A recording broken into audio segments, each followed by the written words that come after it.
வணக்கம் நண்பர்களே. Artificial intelligence, மனிதனை மிஞ்சும் மெஷின், சிந்திக்கும் கணினி, உலகத்தை மாற்றும் தொழில்நுட்பம். இந்த வார்த்தைகள் கடந்த 20 வருடங்களாக மனிதனின் கனவாகவே இருந்து வருகிறது.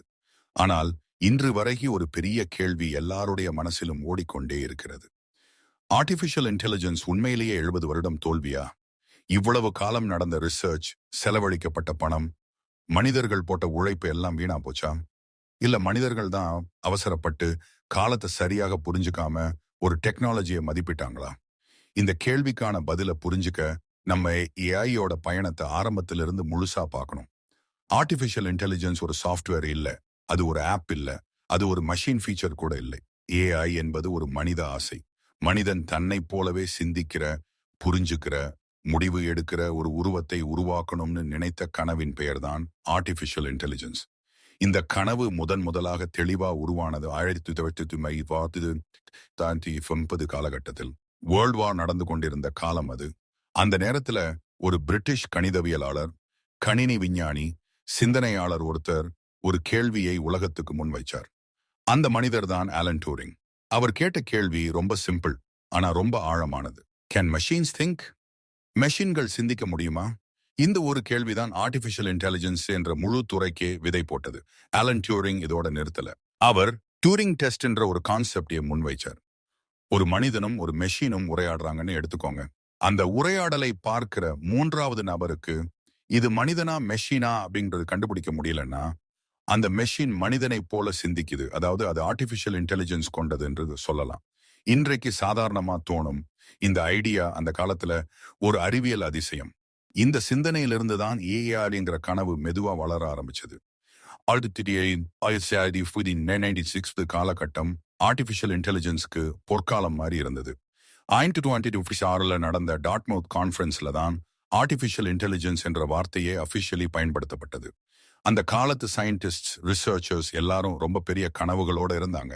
20 வருஷத்துக்குள்ள மனிதனை மிஞ்சும் மெஷின் வந்துடும், எல்லா வேலைகளையும் மெஷின்கள் பண்ணும், மனித உழைப்பு தேவையே இல்லைன்னு நம்பினாங்க. உண்மையிலேயே அந்த நம்பிக்கை வானத்தை தொட்டது. ஆனா அந்த கனவுகளுக்கு பின்னாடி இருந்த கிரவுண்ட் ரியாலிட்டி வேற மாதிரி இருந்தது. அந்த காலத்து கணினிகள் ரொம்ப பெரிய அளவில் இருந்தது. ஒரு என்டையர் ரூம் அளவுக்கு ஒரு கம்ப்யூட்டர். ப்ராசஸிங் பவர் ரொம்ப கம்மி. மெமரி என்பது இன்றைய மொபைல் போன்ல இருக்கிற ஒரு போட்டோவுக்கு கூட சமம் இல்லை.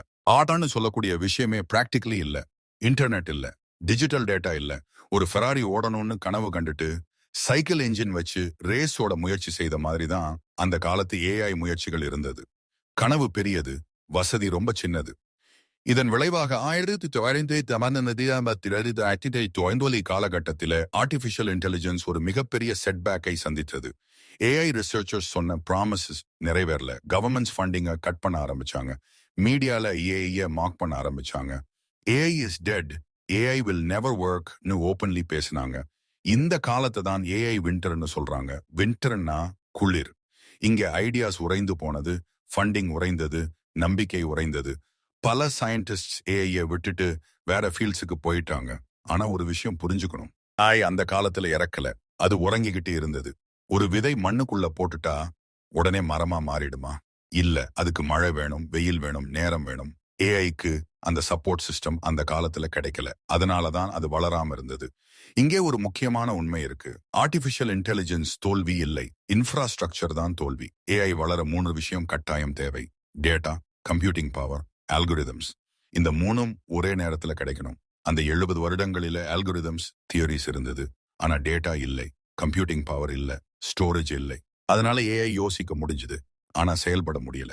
1992 காலகட்டம் ஏஐ வரலாற்றுல ஒரு பெரிய திருப்பு முனை. இன்டர்நெட் உலகத்துக்குள்ள வந்தது. சடன்லி டேட்டா எக்ஸ்ப்ளோட் ஆனது. Photos, videos, text, user behaviour, clicks, searches எல்லாமே டிஜிட்டல் டேட்டா ஆனது. இதுதான் ஏஐக்கு ஆக்சிஜன். ஒரு குழந்தைக்கு உணவு கிடைக்க ஆரம்பிச்ச மாதிரி ஏஐக்கு டேட்டா கிடைக்க ஆரம்பிச்சது. டேட்டா இல்லாத ஏஐ கண் இல்லாத மனுஷன் மாதிரி. இன்டர்நெட் அந்த கண்ணை கொடுத்தது. அதுக்கப்புறம் 2006-2015 காலகட்டம். இதுதான் ஏஐ ரீபர்த். இந்த காலத்துல neural networks, deep learning concepts மீண்டும் ஸ்பாட்லைட்டுக்கு வந்தது. குறிப்பா ஜாஃப்ரி ஹிண்டன் மாதிரி ரிசர்ச்சர்ஸ் டீப் லேர்னிங்கை பிராக்டிகலி ப்ரூவ் பண்ண ஆரம்பிச்சாங்க. ஜிபியூஸ் கேமிங்காக உருவாக்கப்பட்டது. ஆனா அதே ஜிபியூவை ஏஐ ட்ரைனிங்குக்கு பயன்படுத்த ஆரம்பிச்சதும் ஏஐ வேகமாக கற்றுக்கொள்ள ஆரம்பிச்சது. Speech recognition, image recognition, language translation, recommendation systems எல்லாமே சடன்லி ஆக்யூரேட் ஆக மாறின. இதுக்கப்புறம் ஏஐ நம்ம வாழ்க்கைக்குள்ள சைலண்ட்லி நுழைஞ்சது. ஃபோன் அன்லாக் பண்ண, ஃபேஸ் ஐடி, யூடியூப் ஓபன் பண்ண recommendation, Google Maps route suggest பண்ணுது, ஆன்லைன் ஷாப்பிங்ல ப்ராடக்ட் சஜஸ்ட் பண்ணுது. நீங்க ஏஐன்னு சர்ச் பண்ணாவே இல்ல, ஆனா ஏஐ தினமும் உங்க வாழ்க்கையோட ஒரு பகுதியாகிவிட்டது. இன்றைக்கு ஏஐ ஃபியூச்சர் டெக்னாலஜி இல்லை, அது பிரசன்ட் டெக்னாலஜி. இப்போ எல்லாருக்கும் இருக்கிற பெரிய பயம், ஏஐ மனிதனை ரீப்ளேஸ் பண்ணுமா, ஜாப்ஸ் போயிடுமா, மனிதன் யூஸ்லெஸ் ஆகிடுவானா? உண்மை என்னன்னா ஏஐ ரீப்ளேஸ் பண்றது மனிதனை இல்ல, ஏஐ ரீப்ளேஸ் பண்றது repetition, boring work, dangerous work, creativity, emotion, empathy, ethics. இதெல்லாம் ஏஐக்கு கிடையாது. கால்குலேட்டர் வந்ததும் மேத் டீச்சர் டிஸப்பியர் ஆனாரா? இல்ல, மேத் பவர் தான் இன்க்ரீஸ் ஆனது. அதே மாதிரி ஏஐ மனுஷனோட பவரை மல்டிப்ளை பண்ணுது. இப்போ இருக்கிற ஏஐ எல்லாம் நேரோ ஏஐ, அதாவது ஒரு டாஸ்க்கு எக்ஸ்பர்ட். இமோஷன் இல்லை, கான்சியஸ்னஸ் இல்லை, ஹியூமன் லெவல் ஜெனரல் ஏஐ இன்னும் வரல, வர டைம் எடுக்கும். அதுக்காக இப்ப இருக்கும் ஏஐயை பார்த்து பயப்பட தேவையில்லை. ஏஐ ஃபியூச்சர் ஒரு நைஃப் மாதிரி. நைஃபால சர்ஜரி பண்ணலாம், நைஃபால கிரைம் பண்ணலாம். ப்ராப்ளம் நைஃப் இல்ல, யூஸ் பண்ற மனுஷன் தான். அப்ப 70 வருட ஏஐ ரிசர்ச் வீணா? இல்லவே இல்லை. அந்த 70 வருடங்கள்ல தான் தியரி டெவலப் ஆனது. Mathematics, computer science, human brain understanding எல்லாம் பில்ட் ஆனது. அந்த ஃபவுண்டேஷன் இல்லைனா இன்றைக்கு இருக்கிற ஏஐ இம்பாசிபிள். 70 வருடம் விதை, இப்பதான் மரம், இனிதான் பழம்.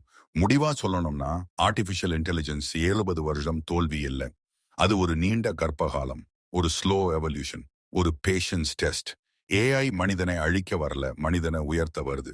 ஏஐ ஃபியூச்சரை மாற்றாது, மனிதர்கள் தான் ஏஐ ஃபியூச்சரை மாற்றுவாங்க. ஏஐயே பயப்படாதீங்க, புரிஞ்சுக்கோங்க. ஏன்னா future belongs to those who understand AI, not fear it. இந்த பதிவு பிடிச்சிருந்தா லைக் பண்ணுங்க, ஷேர் பண்ணுங்க, சப்ஸ்கிரைப் பண்ணுங்க. இன்னும் ஒரு நல்ல பதிவோட உங்களை சந்திக்கிறேன். நன்றி.